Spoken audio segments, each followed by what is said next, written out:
हमारे चैनल में मैं हूं आपके साथ शिखा कौशिक। बी समाचार में आपका स्वागत है। आप देख रहे हैं भूतकाल समाचार। आज नवरात्रि का चौथा दिन है।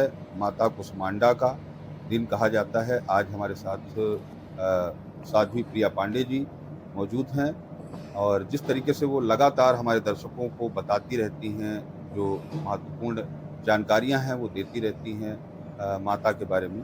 तो आज नवरात्रि का चौथा दिन है। साध्वी जी, आपका हमारे चैनल में बहुत जय माता दी। और जिस तरीके से आप लोगों को, हमारे दर्शकों को रोज कुछ न कुछ नई जानकारी देती हैं, तो आज जो चौथा दिन है माता कुष्मांडा का, उनके बारे में आप बताइए। गिर नंदिन नंदित मेदित विष्णु विनोदित नंदनुते गिरवर बिंद शिरोधि निवासिन विष्णु विलासिन जिष्णुनुते भगवत हेषित कंठ कुटुंबिन भूर कृते जय जय हे महिषासुर मर्द रम्यक परदन शैल सुते रम्यक परदन शैल सुते। इसका अर्थ हुआ कि आज कुष्मांडा माता का दिन है और दुर्गा माँ, आज के दिन माँ ने दुर्गा का रूप रखा था महिषासुर को मारने के लिए।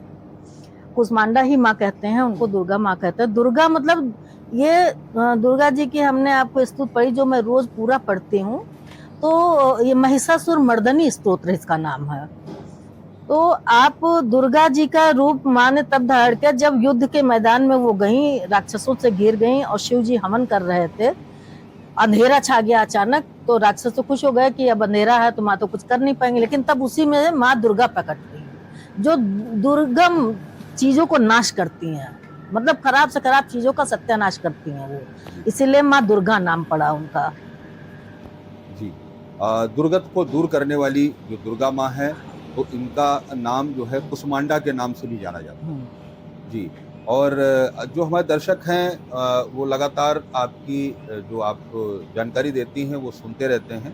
तो अभी आज जो जिस तरीके से पूजन की विधि है, वो भी एक बार दर्शकों को बता दें। देखिए, पूजन तो आज दुर्गा माँ का दिन है, लाल चीज चढ़ती है और शहद, फिर हम कहेंगे आज स्पेशली शहद चढ़ती है, क्योंकि जब दुर्गा सप्तशती में लिखा है कि जब माँ शहद मधु पान कर रही थी, राक्षस अपना रूप बदले पड़ा, कभी हाथी का, कभी सुअर का, कभी ये, लेकिन उस समय माँ मधु पान कर रही थी और उनकी आंखें लाल थी एकदम।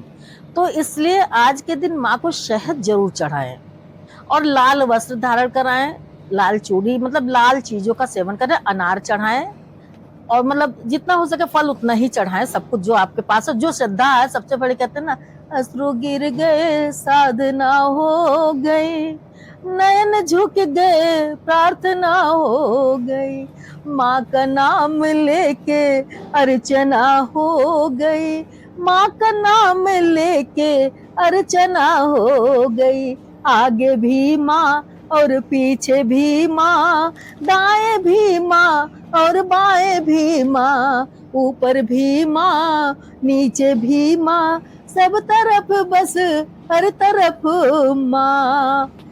इन चीजों को आप देखेंगे तो आपको कुछ चीज चढ़ाने की जरूरत ही नहीं पड़ेगी, प्यार श्रद्धा और बस।